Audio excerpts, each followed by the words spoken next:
అలాగే ట్యాంకర్ను తిప్పాం మా పీరియడ్లో కూడా.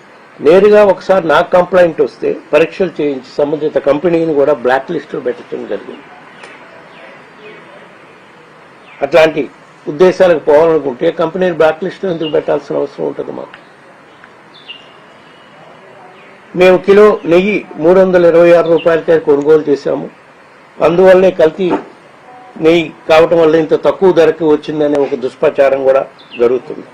వాస్తవం ఏమిటంటే లడ్డు ప్రొక్యూర్మెంట్కి, ఇది ఘీ ప్రొక్యూర్మెంట్కి ప్రతి 6 నెలలకి ఈ రేట్లు మారుతూ ఉంటాయి. ఎందుకంటే టెండర్లో ఒక 6 నెలలకు ఒకసారి పిలుస్తుంటారు కాబట్టి.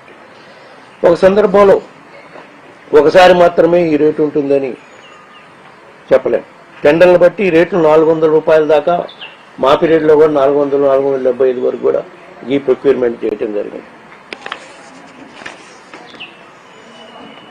మేము 326 రూపాయల కొనటంతోనే దీనివల్లే నెయ్యి కల్తీ జరిగిందని అదే నిర్ధారణగా తీసుకొని ప్రచారం చేస్తే చంద్రబాబు గారి పీరియడ్లో కూడా, అది 2014-19లో కూడా ఘీ సప్లై చేసిన వాళ్ళు ప్రొక్యూర్ చేసిన ఘీ యొక్క రేట్లు చూడండి ఒకసారి. 276 రూపాయలు, 279 రూపాయలు కిలో, 295 రూపాయలు. మరి ఈ సప్లై చేసిన పీరియడ్లో కూడా ఈ కల్తీ జరిగినట్టే భావించాలా?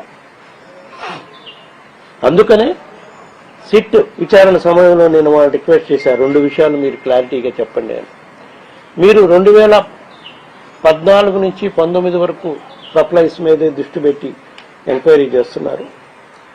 మీరు చెప్పేది నిజమైతే, ఈ విధంగా కల్తీ జరుగుతుంటే అంతకుముందు నుంచి కూడా ఉండే ఉంటుంది.